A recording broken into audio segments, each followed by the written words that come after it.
Salam sejahtera, terima kasih karena bersama dengan saya di Nazilin Unity Channel. Sekali lagi, aku suka dengan beberapa soalan daripada manusia-manusia nih, para pengikut dalam channel saya yang masih bercakap tentang Mahathir. Jangan kamu kata, aku nih taksub sangat kah dengan Mahathir, benci sangat dengan Mahathir kah? Tidak. Saya langsung tidak membenci Mahathir. Bahkan saya mengidolakan dia, saya suka dengan dia, dan beliau merupakan seorang pejuang negarawan Malaysia yang ulung. Walau bagaimanapun, seperti biasa, dalam dunia ini tiada siapa yang boleh kita kata sempurna. Dalam dunia ini pasti ada sesuatu yang pincang. Oleh sebab itulah, ada beberapa hal yang perlu kita ketahui dan perlu kita tengok. Bagaimana sebenarnya tentang Mahathir? Soalan yang paling cepu emas pada kali ini ialah, secara sindiran, Mahathir boleh hidup 100 tahunkah atau 200 tahunkah? Wow, ini betul-betul satu sindiran yang luar biasa. Seorang daripada netizen bertanya, agak-agak umur Mahathir sampai berapa ratus tahun? Ada yang menulis 102 tahun, ada yang menulis 103 tahun, ada yang menulis 110 tahun, ada yang menulis 120 tahun, ada juga yang menulis 200 tahun. Tapi yang paling pelik sekali persoalan ialah, Mahathir boleh hidupkah sampai 200 tahun? Secara biologis dan manusiawi, mungkin hampir mustahil untuk melihat Mahathir hidup sampai 200 tahun. Tapi kalau berlaku memang miracle luar biasa. Tapi biasanya tidak sampailah. Walau bagaimanapun kita sebagai rakyat Malaysia yang pernah dipimpin oleh Tun Mahathir, kita mendoakan kesejahteraan dan kesehatan beliau. Soalan bolehkah Mahathir hidup 200 tahun? Marilah kita jawab dengan gaya sindiran politik tajam tapi bermakna. Sebelum saya teruskan ulasan ini, jangan lupa tinggalkan komen Anda dengan tanda pagar kami sayang Malaysia. Saya perkenalkan dulu kepada Anda, ini terapi imun Transfer Factor for Life. Terapi imun yang meningkatkan daya imun badan kita sehingga 400%. Secara umum dan ringkasnya, kita kena penyakit karena daya imun badan kita yang lemah. Kita tidak sembuh daripada penyakit karena imun badan kita yang bodoh. Kita juga tidak lari daripada pelbagai jenis masalah kesehatan. Kita mudah kena penyakit. Kita kena autoimun karena imun badan kita yang bodoh. Penyakit autoimun ialah kebodohan imun badan yang menyerang diri kita sendiri. Tetapi dengan adanya terapi imun ini mendidik, mengajar, merangsang dan menaturalkan atau menstabilkan imun badan kita, kita jadi sehat karena imun badan kita bertindak, menjaga, melindungi, dan membersihkan akar penyakit yang ada dalam tubuh badan kita. Dapatkan produk yang hebat ini, penemuan paling bersejarah dalam dunia kedokteran abad ini, diluluskan oleh KKM, halal, dan juga diperakui oleh dokter-dokter di seluruh dunia dan di Malaysia.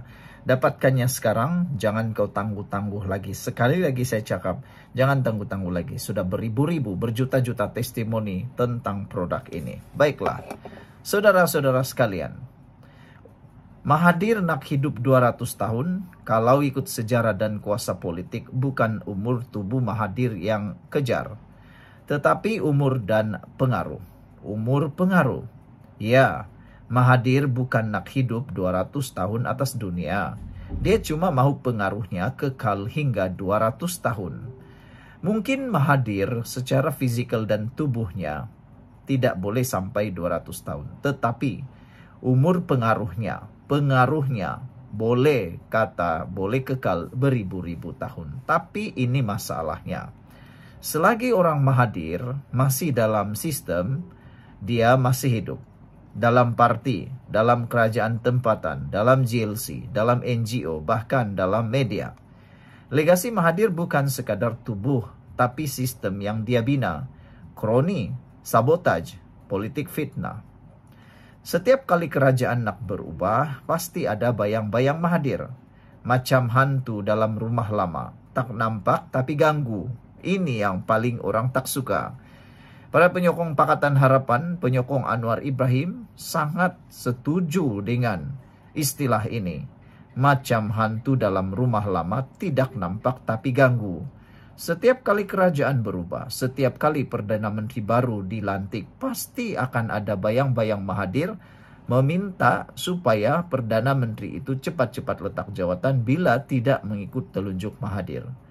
Walaupun Mahathir bukan lagi Perdana Menteri, Tapi mulut dan jari-jarinya masih gatal tulis kejataan dan goncang negara. Dia tidak mahu mati sebagai negarawan. Dia mahu mati sebagai penguasa terakhir. Lihat saja cara dia serang Anwar. Seolah-olah dia tak boleh terima orang lain membina Malaysia kecuali dia seorang diri. Jadi, secara kesimpulan yang paling pedas di muka bumi di alam semesta, Mahathir mungkin takkan hidup sampai 200 tahun. Tapi kalau rakyat terus diam, legasi buruk dia mungkin akan rosakkan negara selama 200 tahun lagi.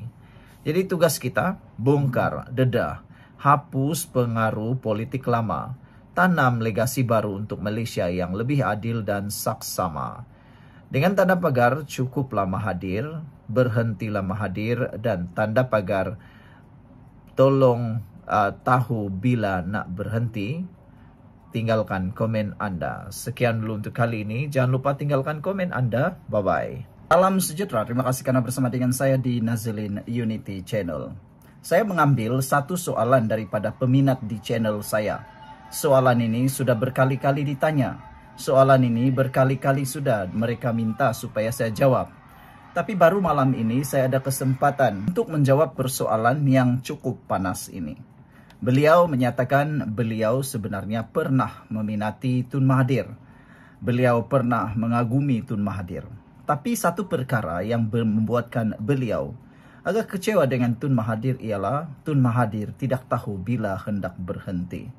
Dia tetap terus-menerus membenci dan tidak menyukai Anwar Ibrahim. Seterusnya beliau bertanya, bagaimana caranya untuk menumbangkan Mahathir? Ini strategi untuk menamatkan legasi lama. Saudara-saudara sekalian, jadi kita coba mencari jawaban bagaimana cara tumbangkan Mahathir. Selagi Mahathir dan konco-konconya masih bergerak, selagi itulah reformasi akan tersekat. Tiap hari kita dedah cara paling berkesan untuk tumbangkan legasi Mahathir sekali dan untuk selamanya. Sebelum kita teruskan ulasan ini, jangan lupa tinggalkan komen Anda dengan tanda pagar kami sayang Malaysia dan cuba cadangkan apa di pendapat Anda bagaimana caranya untuk menghentikan Mahathir daripada terus sibuk dalam dunia politik. Ada yang kata Mahathir perlu berhenti karena usia yang sudah terlalu tua.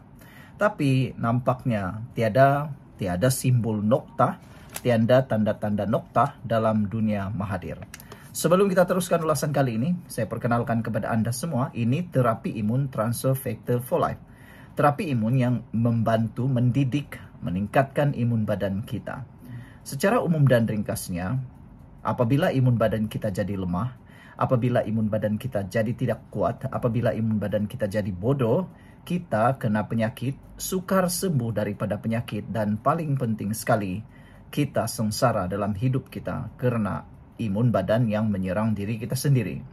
Tetapi dengan adanya terapi imun ini, mendidik, mengajar, dan membantu menguatkan imun badan kita sehingga 400%, maka imun badan kita menjadi kuat dan bijaksana, lalu menyerang dan mempertahankan diri kita daripada dalam menyerang penyakit atau menyerang akar penyakit yang ada dalam tubuh badan kita. Dan tentulah apabila akar penyakit dihapuskan, kita sembuh daripada sebarang jenis penyakit. Dapatkan produk yang hebat ini melalui nombor telefon saya yang tertera, dan ingat, ini produk paling hebat, penemuan paling bersejarah dalam dunia perubatan abad ini, dan ini ialah produk lulus KKM, halal dan diperakui oleh doktor-doktor di seluruh dunia dan juga di Malaysia. Kalau ini kali kedua Anda menonton video ini mungkin jalan yang Tuhan tunjuk untuk Anda. Saudara, mari kita bongkar dan dedahkan rangkaian rahsia.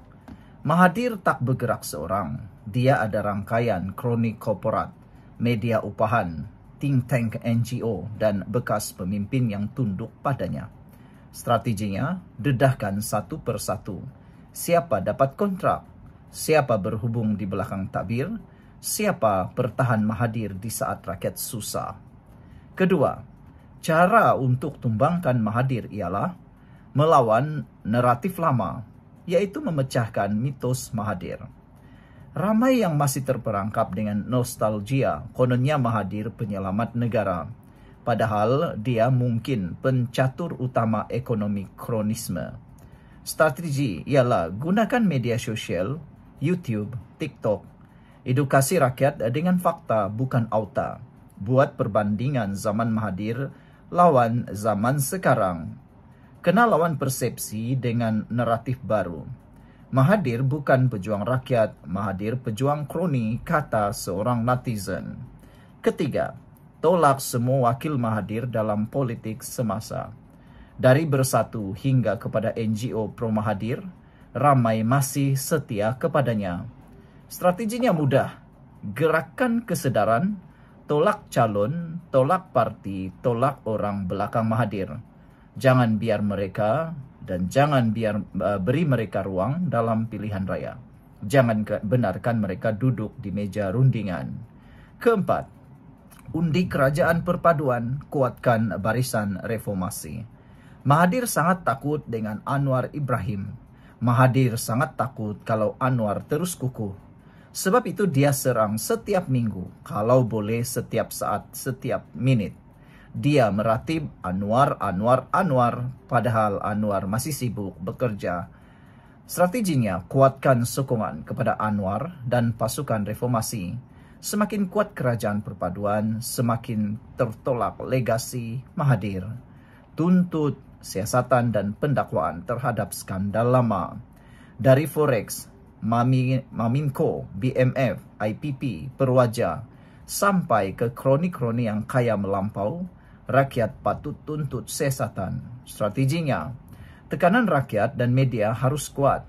Rakyat berhak tahu ke mana wang negara dibelanjakan sejak 22 tahun pertama dan 22 bulan kedua Mahathir. Secara kesimpulan dan penutupnya, saudara-saudara sekalian, Mahathir bukan sekadar individu. Dia simbol politik lama yang penuh dengan muslihat. Untuk Malaysia bergerak ke depan, legasi Mahathir mestilah ditamatkan. Ini masa kita bangkit dan tumbangkan legasi lama sekali dan untuk selama-lamanya. Saudara-saudara sekalian, itu ialah tulisan daripada seorang daripada netizen menjawab kepada soalan bagaimana cara nak hentikan Mahathir, bagaimana nak tumbangkan Mahathir daripada terus mengganggu dan juga mahu campur tangan dalam pentadbiran Perdana Menteri yang akan datang. Kita sudah tengok sejak Mahathir letak jawatan ketika beliau dalam era pertama Perdana Menteri, semua Perdana Menteri seakan-akan tidak sebaik beliau. Sehingga setiap kali ada Perdana Menteri, Mahathir akan arah untuk letak jawatan. Bagaimana pula dengan pendapat anda? Sekian untuk kali ini. Jangan lupa tinggalkan komen anda. Bye-bye.